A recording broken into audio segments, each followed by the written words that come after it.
Namaste, Hamesha Kushro Bitia. I am JVN Dr. Minakshi, Assistant Professor in Department of Shalakya Tantra, Faculty of Ayurvedic Science, Jyoti Vidyapeeth Women's University. Today in this session, we will discuss the errors of refraction.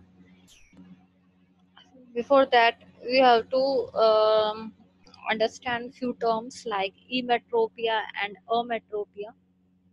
What is emetropia? It is the optically normal eye.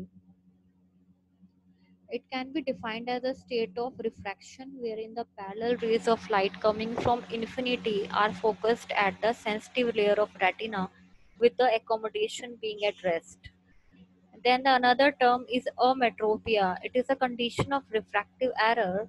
It is defined as a state of refraction when the parallel rays of light coming from infinity with the accommodation at rest are focused either in front or behind the sensitive layer of retina in one or both the meridians.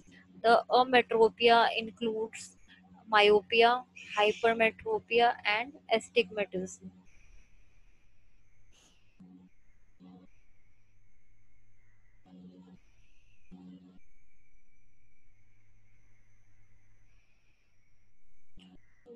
Then what is hypermetropia?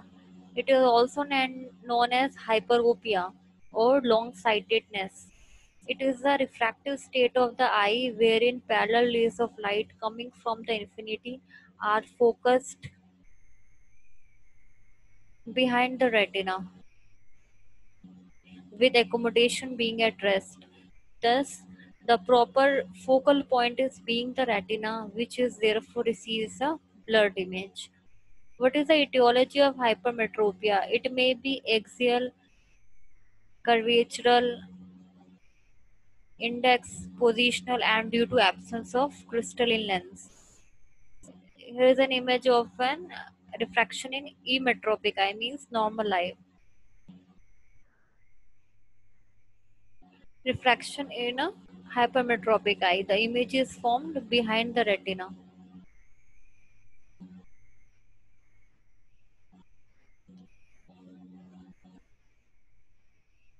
First is the axial hypermetropia is by far the commonest form.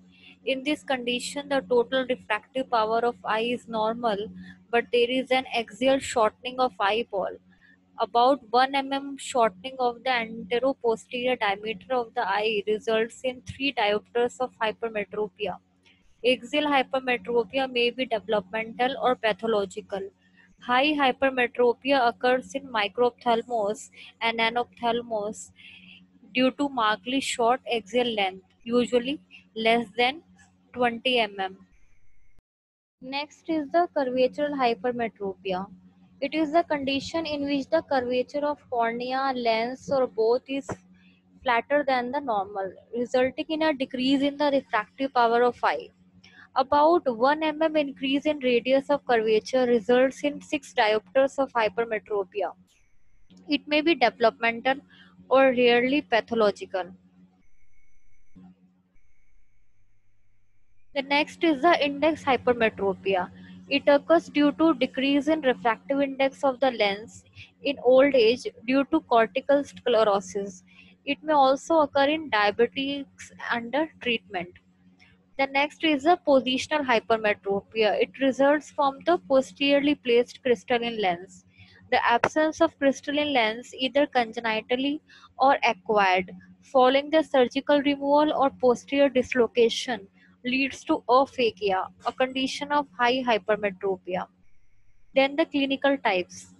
There are three clinical types of hypermetropia. First is the simple or developmental or physiological hypermetropia. It is the commonest form. It results from normal biological variations in the development of eyeball. It includes developmental axial hypermetropia and developmental cultural hypermetropia. The second type is the non-physiological hypermetropia, results due to either conditions of the eyeball which are outside the normal biological variations of the development. It includes congenital non-physiological hypermetropia. which is seen in following conditions: microphthalmos, nanophthalmos, microcornea, congenital posterior subluxation of lens, and congenital aphakia. Then acquired non-physiological hypermetropia. It includes senile hypermetropia, or frequently designated as required acquired hypermetropia, occurs in old age due to two causes: index hypermetropia due to acquired cortical sclerosis in old age, and the other is the curvature hypermetropia, which is due to the decreased curvature of the outer lens fibers developing later in life. The next is a positional hypermetropia due to posterior subluxation of lens. Then aphakia, or congenital or acquired absence of the lens. Then consecutive hypermetropia due to surgically overcorrected myopia. Then acquired axial hypermetropia due to forward displacement of the retina, as seen in retinal detachment, central serous retinopathy, and orbital tumors. Then acquired curvature hypermetropia may occur due to post-traumatic or post-inflammatory corneal flattening. Then pseudophakic hypermetropia occurs due to implantation of an underpowered intraocular lens. Then there is a third type of hypermetropia called the functional hypermetropia, which results from the paralysis of accommodation, as seen in patients with third nerve paralysis and internal ophthalmoplegia. Then the clinical features of hypermetropia. What are the symptoms? In patients with hypermetropia, the symptoms vary depending upon the age of patient and the degree of refractive error. These can be grouped as asymptomatic. A small amount of refractive error in young patients is usually corrected by mild accommodative effort without producing any symptom. Asthenopic symptoms. At times, the hypermetropia is fully corrected by the use of accommodation. Thus, the vision is normal. But due to sustained accommodative efforts, patient develops the asthenopic symptoms. These include tiredness of eyes, frontal or frontotemporal headache, watering, and mild photophobia. These asthenopic symptoms are especially associated with near work and increase during towards the evening. The next symptom is a defective vision with asthenopic symptoms. When the amount of hypermetropia is such that it is not fully corrected by the voluntary accommodative efforts, then the patients complain of defective vision, which is more for near than distance and is associated with asthenopic symptoms due to sustained accommodative efforts. The next symptom is the defective vision only. When the amount of hypermetropia is high, the patients usually do not accommodate, especially adults, and there occurs marked defective vision for near and distance. Then the effect of aging on vision.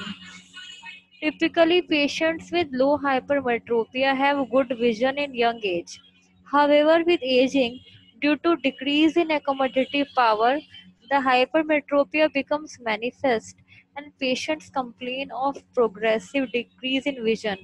To begin with, blurring occurs for near vision and then for distant vision also.